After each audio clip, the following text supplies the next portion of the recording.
pemain, jadi bakal ditutup dulu, nggak bisa digunakan. That's why salah satu alasannya juga kok nggak masuk ke banning, nggak masuk ke pick juga dari tadi ya. Padahal ya kita tahu sendiri ya, itu hero pick or ban ya. Iya, biasanya kan selalu muncul ya. Dan sekarang Gatot Kaca langsung diambil di pick yang kedua.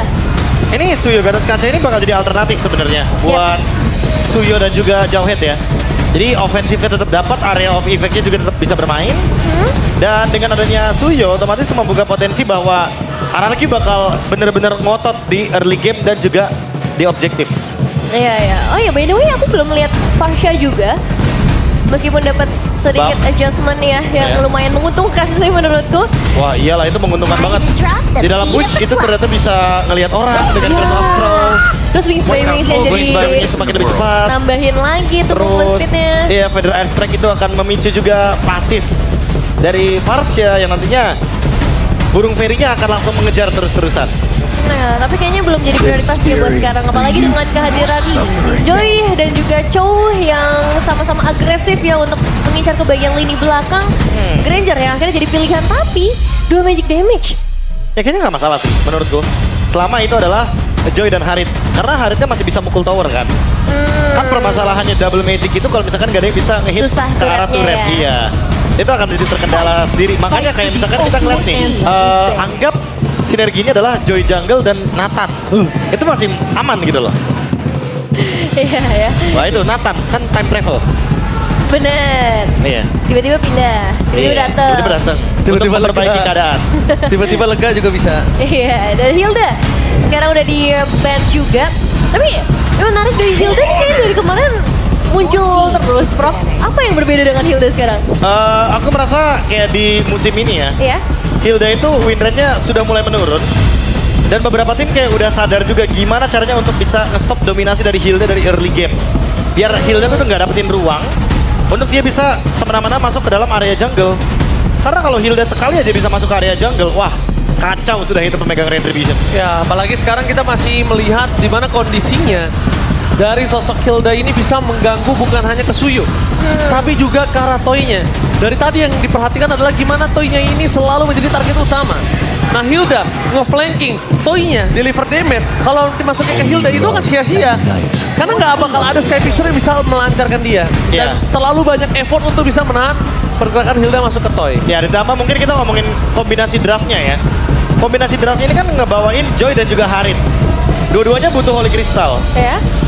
Gimana caranya mengulur waktu sampai dengan dua hero ini jadi Holy Crystal ya? Butuh tipikal hero yang kayak Hilda yang bisa buying time, bisa fight early game, yang memperkuat juga bagaimana dominasi dari Geek Fam itu sendiri sampai nanti Joy dan juga Haritnya selesai dengan Holy Crystal. Ya sih. Dan kalau ngelihat sekarang Cici nih yang tadi sempat kita perdebatkan juga ya. Kembali lagi menjadi pilihan dari RRQ.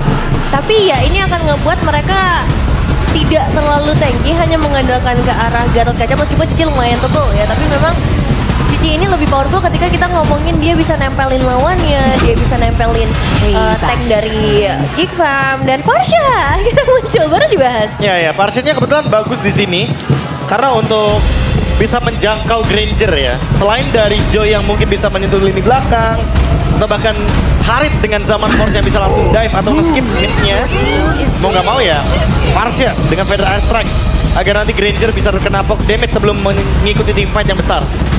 Oke, bersama dengan Blue ya yang menjadi pelengkap dari sisi bagian depan untuk Geek Farm sendiri dan RRQ. Satu pilihan terakhir nih menuju ke arah mid lane menghadapi Farsha. Apakah akan muncul lagi tipikal hero seperti Valentina? Valentina? Atau jangan-jangan bakal bermain hero utility lain mungkin seperti Faramis? Oh, Faramis. Aku merasa ya. karena ada glue sih Faramis bagus di sini. Jadi kayak Iya. untuk tim fight jangka panjang, magic damage juga ya diperlukan atau tidaknya. Balik lagi, dia sangat-sangat minim dari segi impact damage, tapi karena ada glue, dia bakal jadi paket lengkap. Tim fight-nya bakal kuat banget ya How berarti. to read case cute 101. Udah mulai bisa ya terbaca dari skills-skillsnya. Tapi itu dia, lengkap sudah berarti tuh draft ini game yang kedua. Match point ada di tangan RQ Hoshi, jadi tinggal butuh 1 poin lagi aja untuk Geek Fam bisa membawa kita ke dalam game yang ketiga. Oke, tapi draftnya Nevin, apakah Nevin kali ini masih ke arah Geek Farm? Masih. untuk arah Gifam. Wah, kalau aku sih jujur ya, kalau game pertama aku ngelihat Gatot Kaca dan Badang. Iya. Tapi game kedua aku ngeliat Faramisnya bener-bener susah loh untuk bisa dihancurkan, kecuali kalau misalkan emang dominasi early gamenya bisa dimainkan sama Gigfam. Oke, kita bakal melihat apakah kekuatan mereka berdua bertambah setelah berbuka puasa. Mari kita langsung menuju ke lane up dan Soe Piala Arena. Mana tepuk tangannya? Let's go to the lane up down. Oke, dan ini dia untuk game kedua dari match kedua kita hari ini.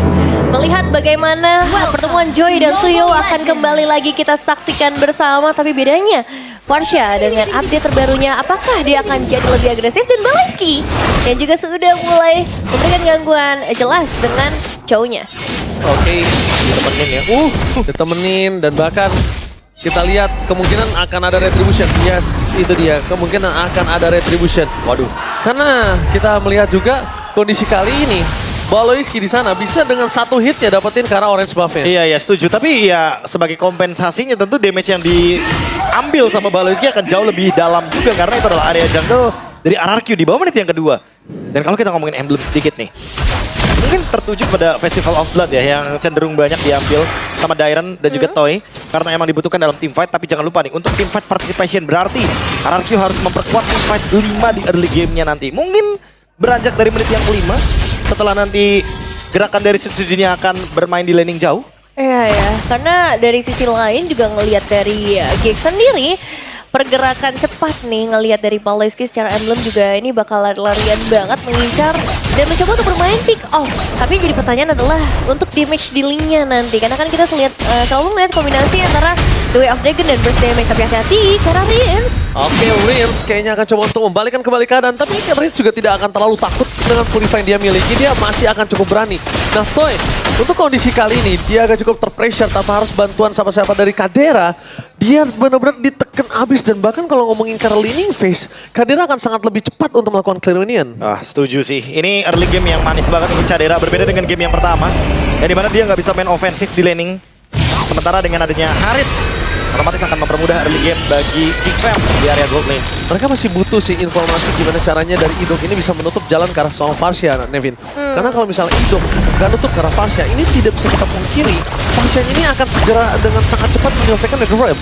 Iya ya, dan ngeliatan juga bagaimana sekarang area setup turtle udah mulai dikuasai oleh RRQ Hoshi. Make it. Dipegangin begitu saja dan lihat satu bola Soulstar berpelas mendapatkan dengan retribution well taken. Kemudian karena suara Susujin tapi belum bisa di cover dan apa tuh Gotian. Dengan adanya Netherrealm di keluar mengcover Susujin, tak ada sedikit pun goresan yang terlalu dalam. Iya, Lihat. dilarang menyentuh ya. Ya, lagi-lagi kan EOG-nya untuk defensif loh. Bener-bener hanya untuk cover temannya. Idok lagi-lagi memanfaatkan utility yang dia miliki. Dan sekarang Makits. Oke, nampaknya di sana memasang menuju ke arah dalam. Makits terus sakit ke arah seorang Red. Tapi one last hit. Membuat di tangan dari seorang Makits. Dive in yang sangat tepat masuk ke arah dalam dengan purple buff di tangan dari seorang Makits. Karena kita tidak melihat adanya purple buff di tangan dari sosok seorang Susujin. Wah, itu cukup licin ya pergerakan dari Makits sendiri. Dan sayangnya tadi memang untuk Susujin, Retribution-nya lagi nggak ready, kehilangan satu buah purple buff. Wah, ini kalau kita ngomongin soal purple buff yang tadi tentu di level sih. Dan Susujin dalam ancaman. Susujin tanpa ada satu pengawalan. Dia masuk terlalu dalam di dalam jungle. Para pasukan dari tim Gigfam langsung dipanis oleh seorang Aboy. Aboy dari tadi yang udah mendapatkan concern dari kita pribadi. Karena dia adalah salah satu pemain yang cukup agresif sebagai mid laner. Aboy. Dan Parsha. Iya, ada Marsha gitu kan. Ya, Wings by Ditambahin lagi. Wings-nya tadi lebih cepat juga movementnya. Apalagi dengan gerakannya sekarang nih, menuju ke area dari Glowing One. Ya tentunya akan membuat nanti regenerasi dari RRQ nggak akan maksimal, Nevin. Ya untuk RRQ sendiri agak sulit memang buat early game kali ini. Terlihat bagaimana mereka udah kehilangan dua pemain. Tapi sebenarnya ya kalau ngelihat secara keseluruhan ini karena belum mulai team fight aja nggak sih, Prof? Karena nanti kalau misalnya team fight bakal ada Netherrealm juga dari seorang Rins yang bisa memperpanjang team fightnya. Dan terbukti tadi memang di tertentu yang pertama RRQ yang bisa ngedapetin advantage. Ya tinggal kita tunggu ya, apakah Electrifying Beats-nya bisa memecahkan semua Netherrealm. Karena kalau misalkan, Cadera, baru lihat out of nowhere Cadera kali ini berada di kondisi yang cukup berbahaya nampaknya. Dengan Rico harus menukar bola dari Paloski. Standby on position. Target utama ke arah belakang. The Power Pop kembali dihilangkan begitu saja. Target utama mereka menuju ke arah serang Aboy. Aboy dan padanya Fedor Estre kali ini nampaknya Turtle udah di tangan dari tim RRQ sekitar 75%. Ya 75%, 4 pemain udah mulai mengitari area Turtle Gold. Mungkin gak banyak yang bisa dilakukan, tapi apakah akan ada pertukaran yang bisa dilakukan oleh Geekfam? Kayaknya pertukarannya mungkin ke area bottom lane. Karena Make It sudah menghadang di bawah sana. Tapi movement dari Make It bagus banget sih. Iya, karena gue setuju. dia udah tahu gitu loh, kalau Turtle kalah. Oke. Dia ambil ini. Tapi nampaknya Paloski bakal coba ditarik kembali mundur ke arah belakang. Dan sosok dari seorang Baby. Target berikan seorang Rich and Ram. Mau nggak mau trigger Ram berhasil dipaksa oleh seorang Make It. Membuat para pasukan dari tim RRQ mereka kehilangan satu utility-nya, Nevin. Oke, masih cukup aman kembali lagi. Rins bisa berjalan dengan tenang. Tapi pressure dari Aboy ini loh yang dari tadi gak berhenti-henti. Wah, tegang nih. Waduh, Deg-degan nih. Mukanya serius banget. Aduh, gemoynya R7. Ya ini dia untuk MLID X streamer bersama R7. Memantau ya dari kejauhan juga permainan dari RQ Hoshi. Karena untuk sejauh ini kita melihat lagi bagaimana dari bagian bottom lane-nya sudah mau jadi incaran. Om Chip.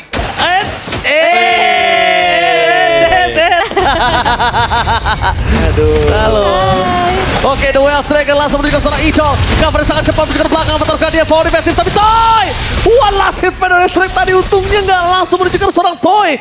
Kalau Toy dia terkena satu Fedor Strike sudah hilang. Dia ditelan bumi, sudah dipastikan Evin. Ya bahaya banget sih pergerakan dari Toy. Tapi masih masih make hit. Banget mau tergangguin lagi dan dapat lagi bro. Nah tapi permasalahannya udah 3 purple buff diambil. Levelnya Sujin cuma beda 1 loh. Dan satu lagi untungnya ini pakai Suyo. Iya, Nggak terlalu bener. depending ya. Gak terlalu depending dan masih bisa dijawab gitu loh sama kontes Turtle. Berarti tinggal gimana caranya, sakit banget tapi Oke, dipaksa dari Jairen mundur ke belakang dan lihat udah mulai digoncengin oleh seseorang Cops. Bakal di following up dan itu dia Netherram. Mencoba untuk melakukan following up dan turun mundur ke arah belakang. Cops gak punya jalan untuk pulang lagi, harus hilang ditelan bumi. Riz kembali lagi menjadi satu penyelamat untuk para pasukan dari tim RRQ. Walaupun dia tetap harus keluarin Netherram-nya, but it's okay, totally worth it. Cuma jadi pertanyaan apakah dengan satu informasi ultimate tersebut The Way of Dragon. Oke, tapi nampaknya Purify telah dipaksa mundur ke belakang. Paluski termakan begitu saja. Makin! Ini akan menjadi satu poin kill yang bahaya. Karena seluruh keunggulan dipegang Makin semuanya jadi sia-sia. Purple buff terbuka. Susuji dapetin poin kill. Dapetin turtle. 1600 gold langsung menggulung menuju ke arah RRQ. wah swingnya jauh banget, ini momentum dipegang balik hanya karena satu gerakan saja. Cover terhadap Dairen sehingga Wah, Dairennya gila. bisa pegang kendali penuh terhadap Turtle dan memenangkan kuantitas itu yang dicari sama RRQ. Sama satu lagi sih Nevin dan juga Profesor KB. Yep. Ketika The Way of Dragon, Rins dia nggak pakai Purify langsung. Kenapa? Supaya dia tetap membuat Parsianya titik dari Fedor Strike ke dia. Fedor Strike ketika Baluski di tengah ditarik ke dalam pit Turtle. Jadi Baluski nyangkut. Iya ya, dan tadi emang secara damage sebenarnya dari Geekfam belum bisa ya untuk menghadapi tim fight besar yang disediakan oleh RRQ Hoshi sendiri. Dan Dairen ini sakitnya bukan main lagi sih, tapi 3 pemain dikirim ke atas untuk Dairen. Tapi kali ini kayaknya dia harus tumbang deh, karena tidak akan bisa menyelamatkan dengan terlalu banyak posisi terbuka. Tapi terlalu banyak waktu yang diberikan oleh para pasukan dari tim RRQ terhadap Dairen tadi. Terlalu banyak waktu, sayangnya belum ada pertukaran. Dan Masalahnya pertukarannya mid lane. Iya, mid Itu outer lebih turret. mahal. Tuh, dan sekarang dari kehadirannya juga udah mulai menjadi target selanjutnya dari RRQ. Mereka kirim 4 pemain ke bagian bawah. Oh, Konsel Gaming dari sosok seorang Baluski kali ini untuk sulit mencari siapapun yang bisa dia tendang. Toy terlalu dini untuk menundangkan seorang Toy, menumbangkan dia. Ini nggak cukup baik ketika dua cover yang sigap berada di arah bottom lane.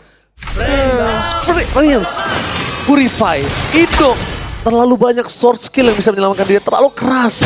Jadi Bali juga agak cukup bingung. Nah, dan nambah 1% nih untuk audience predictions-nya masih. Tadi 88. Iya, tadi 88, nambah 12.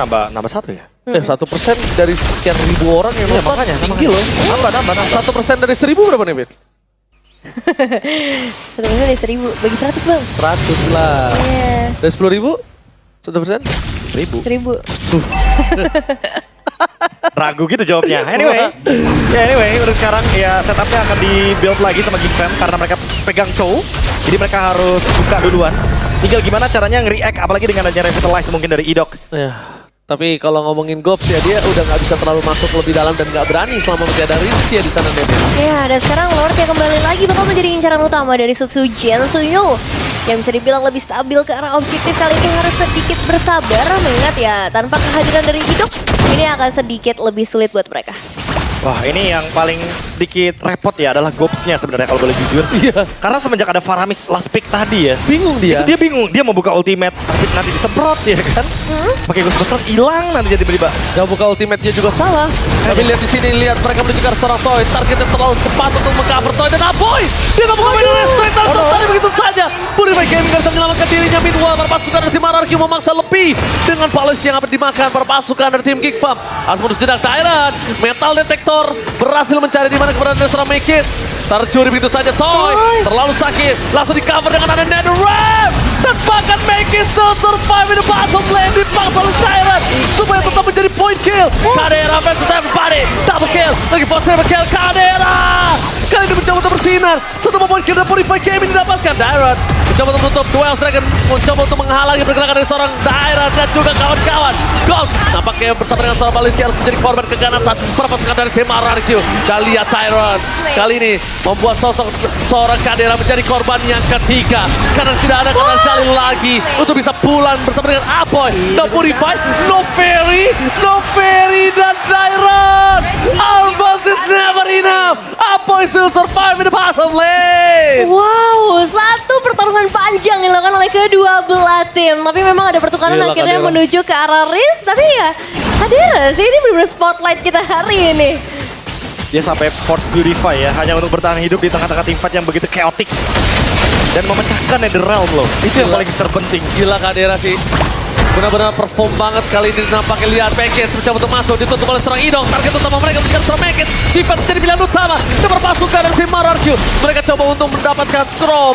Tapi Tyrant kali ini akan membuat Gops terperangkap. Gops, where are you going? Gak boleh pulang. Maunya digoyang dan hilang begitu saja. Ya, tidak dapat turtle dihilangkan karena Goals hanya aja satu inner turret saja mungkin di area top lane yang bisa dibilang menjadi pertukaran. Tapi itu pun gak worth it karena sekarang dari Geek Fam mereka harus mulai mencari cara defensif yang paling tepat menghadapi permainan agresif dari Arkeoshi. Wah, ini dengan adanya Lord ya. Udah pasti yang namanya inner turret bakal coba buat dipaksa dapatkan. Apalagi Blade of Despair dari Setsujin. Damage-nya akan lebih berasa, even mungkin ke Gobs. Karena Gobs masih kurang nih dari segi item-item badannya. Coba, kalau kita kan sempat berbicara dengan pas Toy, lihat.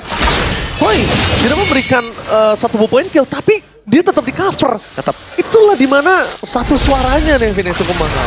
Iya, mereka tahu target utamanya winning position mereka di area late game seperti apa. Lordnya masih bisa tahan, tapi ini Shafi. Way of Striker menjadi seorang Tyrant, digagalkan dan Netherram.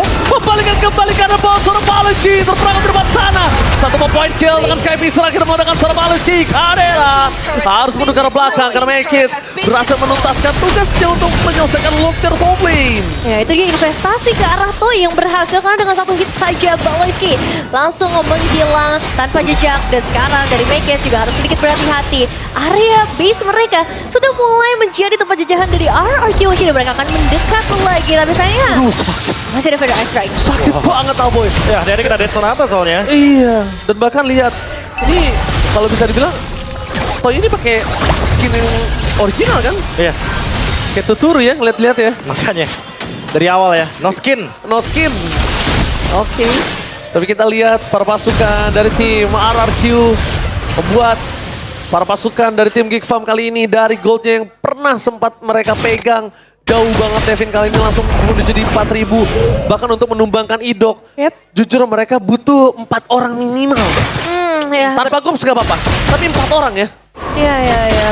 4 orang itu nge-buying time banyak banget sih. Sehingga banyak Pasti. banget space yang bisa diambil juga nanti sama Arkeoshi. Udah pasti ini space-nya yang diciptakan malah nggak ada masalah Nevin. Tapi jatuhnya karena nggak ada hero yang buat split push tadi yang udah sempat kita mention. Walaupun Iya. mungkin meredamnya kekuatan dari late game-nya. Tapi setidaknya early game-nya udah didapatkan sama Geek Farm. Namun nggak berlangsung lama masalahnya early game. Tapi aku kemarin lihat permainan ini Profesor dari seorang Kelra untuk menggunakan Rhapsody-nya ini. Dia tuh Rhapsody-nya tuh nggak sampai selesai.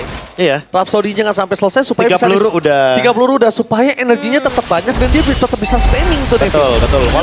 Walaupun Rondo mendapatkan energi lagi ya. Iya. Tapi Rhapsody-nya nggak 6 aja tuh udah bagus sebenarnya. Peluru terakhir yang meledak itu biasanya mengeluarkan cukup banyak energi. Dan aku melihat itu dari Kelra. Aku penasaran di menit kedua. Kelra bisa mendapatkan Hunter Strike. Menit kedua loh.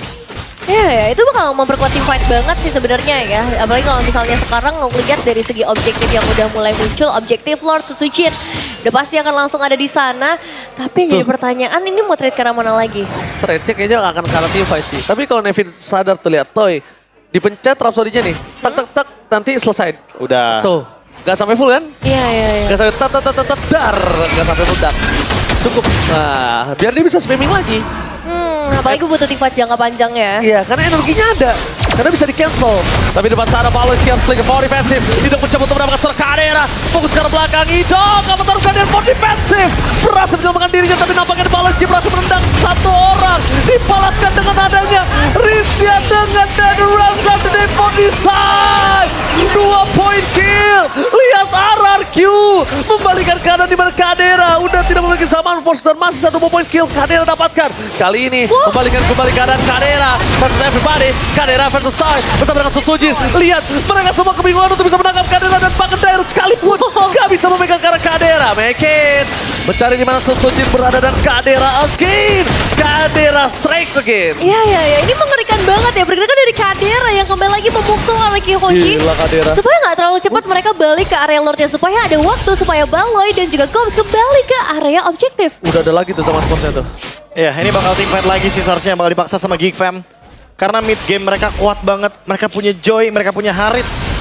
2 tipikal hero yang bahkan bisa langsung dive in ke belakang. Menyelesaikan Netherrealm dengan sangat cepat. Dan udah pasti tentu Toy akan terancam sekali. Ya, ini udah mulai tahan nafas nih permainan dari Kadera. Karena Dairon udah mulai mendekat juga. Gila, lihat damage yang diberikan sama Force. Mau dekat belakang dengan ada Netherrealm. Tidak bisa terlalu kuat terus ke belakang. Riz hilang itu saja. Double kill Kadera. Again and again. Membuat perpasukan dari tim Ararkiel mundur Nevin. Wah, ini Lordnya bakal bebas. Bakal menjadi milik dari Geek Fam dan RRQ. What happened? Kadera. Jujur Kadera yang merubah segalanya menjadi lebih indah untuk kali ini. Ya, modal Holy Crystal ya, yang tadi sempat kita mention. Kalau misalkan RRQ harus lebih kuat dari sisi early game-nya. Karena beranjak ke mid game to late game, ini kekuatan dari Harit dan Joy akan mencapai power spike maksimalnya. Ya, dan ini hero nyaman ya dari seorang Aboy. 21 kali picks masuk ke dalam top 5 most pick untuk seorang Aboy. Jadi gak heran gameplay Varsha yang memang begitu mengerikan akan kita lihat setelah lagi Twilight Armor untuk seorang Goms. Nah, akhirnya ada item yang cukup untuk menahan damage dari member RRQ. Dengan ada Twilight Armor, setidaknya dia tidak akan terkena burst damage yang lebih banyak lagi. Termasuk dari Rin atau bahkan dari Toy. Ya, tapi ini Lordnya udah mulai mendekat dari area top lane. RRQ Hoshi. Mereka masih bisa melakukan clearing cepat di bagian mid lane, tapi untuk defensif. Dan The Realm kah yang akan menyelamatkan mereka karena ini semua akan kembali lagi kepada momentum. No high ground kali ini nampaknya Nevin dan lihat perpasukan dari tim RRQ. Mereka benar-benar tersiksa banget ketika ada Kadera di depan sana. Bahkan Susujin sekalipun gak bisa menangkap serang Kadera. Mendapatkan satu moment, my kids almost is never enough. Susujin hampir saja tumbang. Lihat itu hanya ditempel 2 kali tempo saja.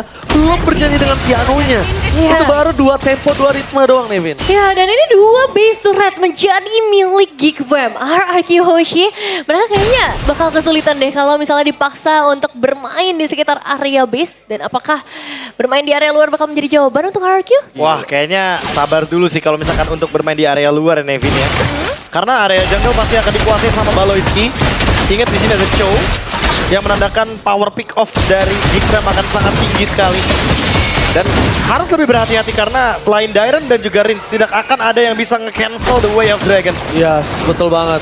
Tapi gue lebih concern ke arah Kadera tetap sih. Mereka nih sampai sekarang belum ada jawaban untuk Kadera siapa. Idok dengan tahunnya itu bakal bisa dipecahin pakai Purify. Ya. Dia nggak ada yang mengikat pasti Nevin.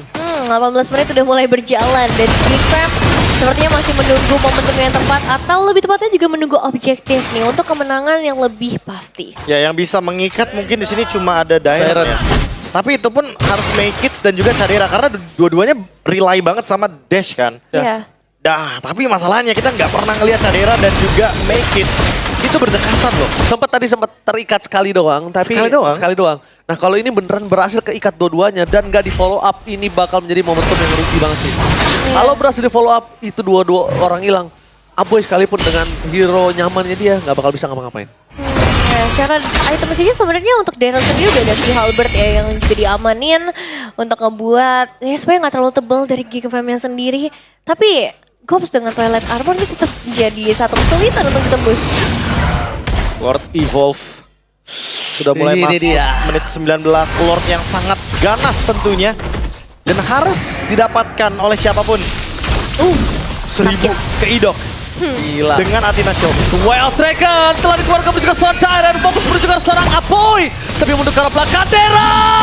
Terlalu sakit tidak bisa di-cover dan dilihat. Winter Crown mencoba diselamatkan dengan satu buah net web. Mundur ke arah belakang perpasukan dari tim RRQ. Masih menahan dengan adanya sosok dari Idok yang masih memiliki net web dan Gold. Harus hilang terkena satu.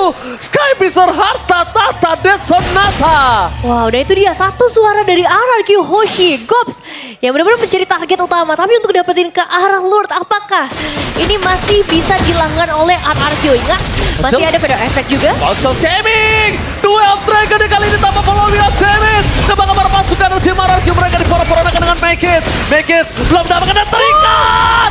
Apa terapkan dia dan hilang immortality. Para pasukan dari tim RRQ mereka bisa mendapatkan Make It. Tapi Cadera versus everybody mencoba untuk bergoyang. Double kill, looking for triple kill. Dan para pasukan dari tim RRQ mereka gagal mendapatkan Cadera immortality dan Toy. One by one situation. Cadera still survive. Shutdown untuk jadi dan oh my god, Toy! One by one situation, Cadera again! Berhasil membuat tim RRQ kepusingan dan wipe out!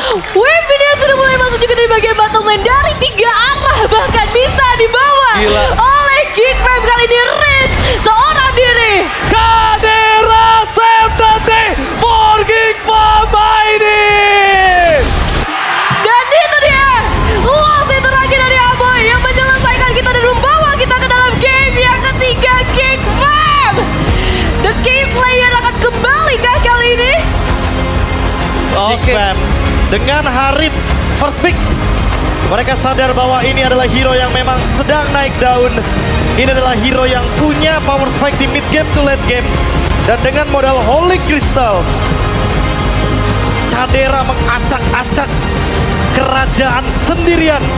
Dibantu juga dengan My Kids dan kawan-kawan.